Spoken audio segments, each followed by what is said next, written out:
Elephant toothpaste তৈরি করব। Elephant toothpaste এটা কি? কারণ এখানে যে বিক্রিয়াটা হবে তার ফলে হচ্ছে টুথপেস্টের মতো একটা জিনিস তৈরি হবে, কিন্তু অনেক বেশি পরিমাণে, তো তাই আমরা হচ্ছে এলিফ্যান্ট টুথপেস্ট বা হাতি টুথপেস্ট বলি। আচ্ছা বুঝতে পেরেছি। এটা তৈরি করার জন্য আমাদের লাগবে একটা ফ্লাক্সের মধ্যে কিছু হাইড্রোজেন পারঅক্সাইড। ওকে।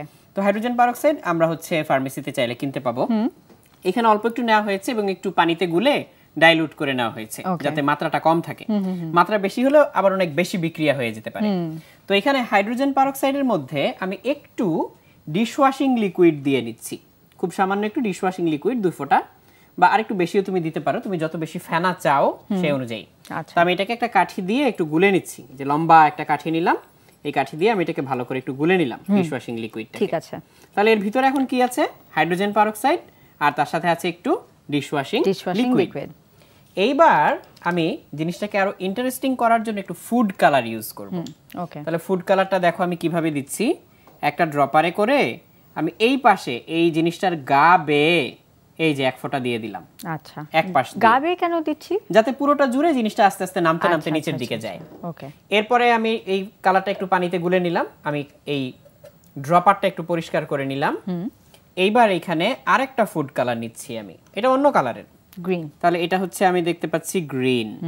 এটা আমি আরেক সাইড দিয়ে দিলাম, এই যে এর গা বেয়ে দিয়ে দিলাম, তাহলে এই গা জুড়ে এটা নামতে থাকবে। তাহলে এটাও ফেলে নিলাম, পরিষ্কার করে নিলাম। এখন আরেকটা ফুড কালার আমার বাকি, এটা হচ্ছে লালটা। তাহলে এই যে লালটা আমি নিয়ে এখানে দিচ্ছি।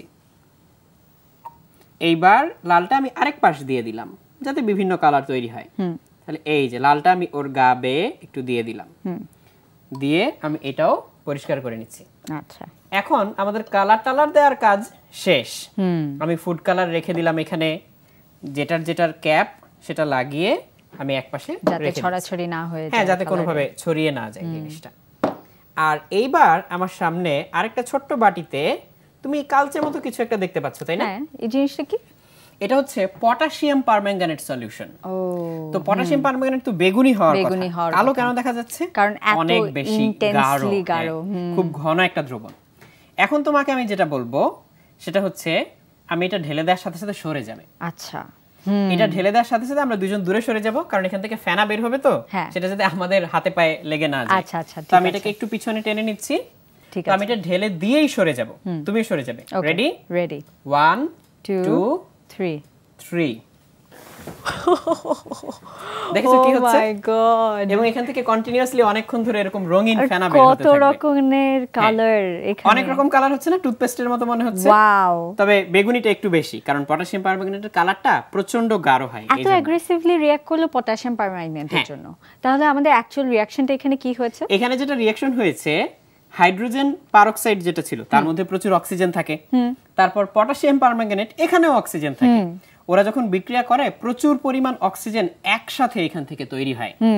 এইবার আমি ভিতরে কি দিয়েছিলাম মনে আছে? একটু ডিশওয়াশিং লিকুইড দিয়েছি। তার কারণে যে ফেনাটা হয়, বাবলগুলোর ভিতরে হচ্ছে সেই অক্সিজেনটা আটকে থাকে এবং পুরোটাকে এইভাবে ঠেলে বের করে দেয়। তুমি দেখতে পেয়েছো মোটামুটি আগ্নেয়গিরির মতো এখান থেকে একদম ফেনাটা জোরে এতখানি উপর পর্যন্ত বের হয়ে এসেছিল।